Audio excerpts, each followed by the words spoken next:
पैगंबर के बारे में टिप्पणी करना, फिर ये सीधा मामला जाता है पूरे मुस्लिम समुदाय के, विश्व के। इसके पहले फ्रांस में देखा हमने, यूरोप में फ्रांस तो बहुत एडवांस देश है, फ्रांस तो में तो बहुत खुलापन है सारी चीजों में, लिटरेचर से लेके पहनावे तक। लेकिन फ्रांस के एक वीकली में जब एक मोहम्मद पैगंबर को का कार्टून छपा, उसके बाद जो बवाल हुआ, वो मैगजीन बैन करनी पड़ी। और उसके ऊपर हमारे यहाँ आलोक तोमर बहुत धाकड़ पत्रकार थे, मित्र थे हमारे, नहीं है अभी, उन्होंने एक मैगजीन में उसके ऊपर लेख लिखते समय उस कार्टून को रिप्रोड्यूस किया। उन्हें काफी लंबे समय तक जेल में रहना पड़ा। तो आप सारी चीजों को एक में नहीं हाँक सकते। हाँ, एक बात है कि जब आप लगाम छोड़ देते हैं घोड़े का, ये सोच के कि एक स्पीड तक दौड़ेगा, वो फिर घोड़ा अनकंट्रोल्ड हो जाता है। 2014 के बाद भारतीय जनता पार्टी के प्रवक्ता तलवार लेके बैठते हैं न्यूज रूम में, तू तड़ाक करके बात करते हैं, और बात करते समय ये ध्यान नहीं रखते कि वो बोल क्या रहे। और इसके लिए मैं आज सतीश सर को कितना बुरा लग रहा होगा इसका मेरा अंदाजा है, क्योंकि एक पिता ने जब देखा अपना बच्चा स्पॉइल होते हुए, इसमें उस प्रवक्ता की ज्यादा और बोलने वाले गेस्ट से ज्यादा उस एंकर की और पीसीआर की जिम्मेदारी होती है। पीसीआर एंकर को बोलता है गरम करो शो, गरम करो शो, जो न्यूज रूम की भाषा है, लड़वाओ इनको। आप यदि एंकर का स्तर देखेंगे तो बहुत कम प्रोग्राम है जहां जाने के बाद मेरी एंकर को मुझे लाइव प्रोग्राम में एंकर को बताना पड़ता है कि वो कितना मूर्ख है। क्योंकि एंकर पार्टी बनता है इशू को। फेवरेटिज्म करिए आप, हर आदमी एक इंसान है, किसी ना किसी का फेवर करता है, लेकिन उसका स्पोक्स पर्सन होकर नहीं बात करें। संघ का एक स्पोक्स पर्सन रहेगा, वीएचपी का एक स्पोक्स पर्सन रहेगा, एक हिंदू महासभा का एक रहेगा, और एक विश्लेषक रहेगा, राजनीतिक विश्लेषक जिसका संघ के प्रति झुकाव है, और एक कांग्रेस का प्रवक्ता रहेगा, और आपका एंकर भी उसी के साथ रहेगा। कांग्रेस के प्रवक्ता को सवाल जवाब नहीं देने देंगे। मैं एक शो छोड़ के चला आया था। कंगना रनावत ने जब ये कहा कि 2014 के बाद ही आजादी मिली, तो मैंने कहा कि प्रधानमंत्री कार्यालय से इसके बारे में कोई बात नहीं हुई। तो एंकर ही मेरे से लड़ने लगा। टीवी 9 भारतवर्ष की बात बता रहा हूं मैं आपको।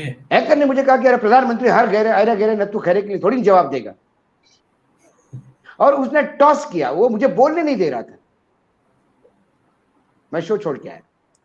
बाद में मुझे फोन आफोनी हो गया, अरे आप नाराज हो गए। मैंने नहीं, कैसी बोल दिया आपने? यदि वो ऐरा गहरा नत्थु खैरा होता तो वाई कैटेगरी की सुरक्षा उसको नहीं दी जाती। 2 बार नेशनल अवार्ड विनर है, आपने पद्मश्री दी है, सरकार ने उसको रिकॉग्नाइज किया है। ये बात मुझे बोलने दोगे कि नहीं बोलने दोगे? क्योंकि उसको पीसीआर से होता है कि नहीं नहीं नहीं, वानखड़े जी बहुत ज्यादा सरकार को घेर रहे हैं, उनको छोड़ो छोड़ो छोड़ो छोड़ो, उछालो दूसरी तरफ जाओ। तो ये रैकेट है। इसमें गलती से जरूरत से ज्यादा बोल गई नुपुर, जो बोलना नहीं चाहिए था। आपने कहा 15 लाख का देश। अभिषेक, देश कितना भी छोटा हो जी, एक यदि वो देश है इंडिपेंडेंट, और वहां यदि आपका राजदूत है और उसका यदि एम्बेसडर आपके यहाँ है, तो वो तलब करेगा। फिर उसकी स्ट्रेंथ, उसकी गरीबी, उसकी जीडीपी नहीं देखी जाती। छोटा देश भी होगा तो उसका एक आत्मसम्मान होता है। लोगों को हमारी गलतियों से आई है ना। नहीं, लोगों की नहीं, ये गलती उनकी नहीं है। उनको खुला छोड़ा किसने? सही समय पे टोकते, भाषा का ज्ञान रखते। मुझे आज वो जो लेटर यदि आप पढ़ोगे अरुण सिंह का, तो बड़ा हास्यास्पद लगता है जी। उनको संविधान याद आ गया। अभी सभी धर्मों को साथ में लेके चलने वाली बीजेपी है। बीजेपी किसी धर्म के बारे में कुछ नहीं बोलती, सभी धर्मों का सम्मान करती है। और फिर रूल 10A के तहत उसको शोकॉज नोटिस दिया नुपुर को, और नवीन जिंदल जो बिल्कुल गरीब है बेचारा, जिसका कोई बोलने वाला नहीं था, क्योंकि नुपुर के लिए तो गोयल साहब भी बोलेंगे, धर्मेंद्र प्रधान भी बोलेंगे, नूपुर की साइड लेने वाले बहुत सारे लोग हैं। हमारे महाराष्ट्र के मुख्यमंत्री, पूर्व मुख्यमंत्री देवेंद्र फडणवीस भी बोल गए, बाद में वो बैक ट्रैक हो गए। नहीं नहीं, मैंने पूरा वीडियो देखने के बाद मुझे लगा मुझे मुझे वो गलत हो गया है। तो अभी उनको वो रूल आ गया, रूल 10A। लेकिन जब वर्मा जी ने कहा था, दिल्ली के सांसद है, कि बलात्कार करो और गोली मारो इनको जी, तो क्या वो भारतीय जनता पार्टी की भाषा थी? रूल 10A कहता है कि भारतीय जनता पार्टी की जो भाषा और जो लाइन है, फिलोसॉफी है, उसके खिलाफ जाने पे एक्शन ली जाएगी। तो क्या गोली मारना और बलात्कार करना ये भारतीय जनता पार्टी की लाशा है? फिर उनको क्यों नोटिस, शो कॉज नोटिस नहीं इशू हुआ? इलेक्शन कमीशन ने उनको उस लिस्ट से निकाला, स्टार प्रचारक से। और हाईकोर्ट के, दिल्ली हाईकोर्ट के एक जज ने जब कड़ी टिप्पणी की तो रातों रात उसका तबादला हुआ। जी, तो ये भारतीय जनता पार्टी मजबूरी, अब मजबूरी क्यों है ये समझिए। ये सवाल सिर्फ उपराष्ट्रपति वहां होने का और उपराष्ट्रपति का नाराज होने का नहीं, सवाल है 35 मिलियन नॉन रेसिडेंट इंडियन और पीपल ऑफ इंडियन ओरिजिन का। जी, सवाल है 83 बिलियन का जो रेमिटेंस आता है खाड़ी के देशों से, उसका। सवाल है एफडीआई का, जो 82 बिलियन डॉलर खाड़ी देशों का है। सवाल है 320 बिलियन डॉलर के एक्सपोर्ट का। जी, आज मुस्लिम देशों को, एक समय ऐसा था कि टेक्सटाइल से भारत सबसे ज्यादा टेक्सटाइल एक्सपोर्ट करता था, चीप लेबर और ये सब था। जी, दिमाग खराब हो गए लोगों के। उसके बाद बांग्लादेश पे शिफ्ट हो गया, थाईलैंड पे शिफ्ट हो गया टेक्सटाइल का बेस, और हम हाथ मलते रह गए। बाद में श्रीलंका में तक ऑर्डर चले गए। तो वहां पे ये तय हुआ कि सुपरमार्केट से इंडियन चीजों को बहिष्कार करो। यदि कोई मिलियन और बिलियन, मिलियंस में यदि लोग वापस आते करोड़ों में अपने यहाँ, ऑलरेडी कई करोड़ या नौकरी नहीं पाते, क्या वो क्या पकौड़ा तलेंगे? या फिर वो मस्जिद के सामने 40 हनुमान चालीसा पढ़ने का काम करेंगे? जो है उनको नौकरी नहीं दे पा रहे, जो उद्योग उनको चला नहीं पा रहे। और मुस्लिम देशों को प्रॉब्लम नहीं है, पाकिस्तान से लेकर बांग्लादेश तक असंख्य मुस्लिम देश बैठे हुए हैं वहां सर्विस देने के लिए। जी, लेकिन भारत का बहुत देशों के साथ पुराने सरकार से 1947 से लेकर लगातार संबंध। तीसरी महत्वपूर्ण बात, पाकिस्तान को अलग थलग करने के लिए पूरे गल्फ कंट्रीज और मुस्लिम कंट्रीज, ओपेक तक भारत का समर्थन में लाया था सरकार ने। जी, वो एक झटके में पाकिस्तान के साथ जाता हुआ दिखाई देता है। जो खेल आप इस देश में करते हो 80 बनाम 20 का, वही पाकिस्तान ने वहां किया। आप ही की चाल पाकिस्तान ने चली इंटरनेशनल लेवल पे और आपको पसीना आ गया। और जो राजदूत है कतर में, जिंदल साहब, उनका स्टेटमेंट बहुत देखने लायक है। उन्हें कहा it is not the statement of the government of India, there are certain fragile elements, I quote unquote fragile element. तो विश्व की सबसे बड़ी राजनीतिक पार्टी भारतीय जनता पार्टी, जो केंद्र में शासन में है, जहां प्रधानमंत्री भारतीय जनता पार्टी के सेवक होने के और उनके संघ के संबंध होने से लगातार गुहार लगाते रहते हैं, उसका नेशनल स्पोक पर्सन यदि फ्रिजाइल एलिमेंट है भारत में, तो फिर भारत में एलिमेंट कौन है? सवाल ये है। ये लिपापोती हो रही है। आपको लगता है नुपुर शर्मा के ऊपर एक्शन हो गई? होगी क्या? शो कॉज नोटिस दिया है, निलंबन, कुछ दिनों के बाद उसका वापस हो जाएगा और धीरे धीरे टीवी पे आने लगेगी।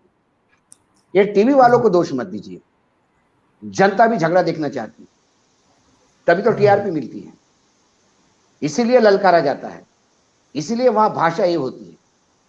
जब यूक्रेन का युद्ध हुआ तो ऐसा लग रहा था कि हमारे एंकर बस गोली नहीं चला रहे, और इनका बस चले तो ये जाके उसके गोद में बैठ जाए या अपने गोद में ले ले उसको, पुतिन को, और बोले साहब ऐसा मशीन गन चलाओ। जी, आपने देखा होगा एक तो कूदने वाले एंकर को भी आपने देखा है, एक चैनल के एंकर नहीं, कूदने वाले, जब आपने अपने दीपक चौरसिया को देखा कैसा नीचे में ग्राउंड पे झुक झुक के और लेट लेट के आड़ा तिरछा होके एबीपी के लिए रिपोर्टिंग कर रहा था जब बंबई में हमला हुआ।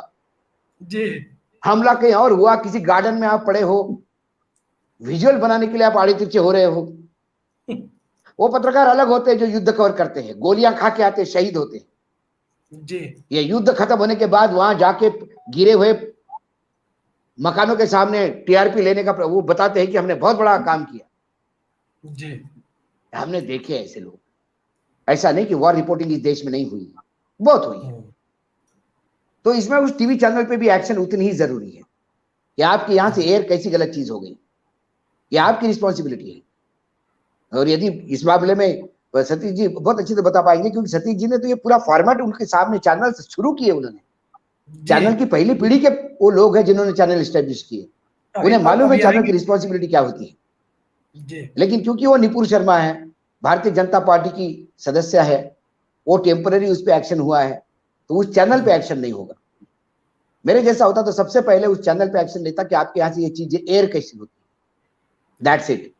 आप सोशल मीडिया में यूट्यूब वालों को पकड़ते हो, फेसबुक वालों का गला पकड़ लेते हो कि प्रधानमंत्री के खिलाफ टिप्पणी कैसी गलत होगी आपके यहाँ। वो भी कह सकते हैं कि साहब वो हम तो फ्री है, कोई भी आके बोल जाता है, हम क्या करें। जैसा आप बोल देते कि हमारे तो कंट्रोल में नहीं थे, तो आपको कंट्रोल में लाना चाहिए था, आपको तभी माफी मांगनी चाहिए थी, आपको उसको वही बोल देना चाहिए था कि आप निकल जाइए, ये निंदनीय, ये बात यहाँ इस चैनल पे नहीं चलेगी। लेकिन आपने भी मजे लिए क्योंकि आपको मालूम नहीं था इसका रिपरकेशन क्या होगा। आज नवीन जी कहते हैं कि मेरा पता किसी को नहीं बताना चाहिए, मुझे डर लग रहा है। 20% से क्यों डर रहे हैं नवीन जी? 80% को उम्मीद, 80% का प्रोटेक्शन है। जी। योगी आदित्यनाथ की सरकार यूपी में है, दिल्ली में आपका नया एलजी है जो रास्ते में घूम घूम के बोल रहा है कि मैं सुरक्षा दूंगा। पूरा देश बीजेपी, जिसमें सरदार पटेल की छवि देखते हैं, वैसे गृह मंत्री है आपके, और 56 इंच के सीने वाले प्रधानमंत्री है। नवीन कुमार को किस बात का डर है भाई, क्यों डर रहे हैं? बड़ी बात आपने कही है अशोक वानखेड़े जी कि डर किस बात का है। अमित मिश्रा जी, भारतीय जनता पार्टी को पार्टी विद डिफरेंस कहा जाता था। वो लाल कृष्ण आडवाणी, के.आर. मलकानी के टीवी पर जिस तरह के लोग बैठते थे, सतीश जी जैसे लोग तो संचालन किए हैं उस तरह की डिबेट्स का। क्या भारतीय जनता पार्टी मौजूदा दौर में जब सबसे ज्यादा हाई कमान कल्चर के दौर से गुजर रही है, जहां पत्ता भी हाई कमान की और दो लोगों की इच्छा के बिना नहीं खड़कता है,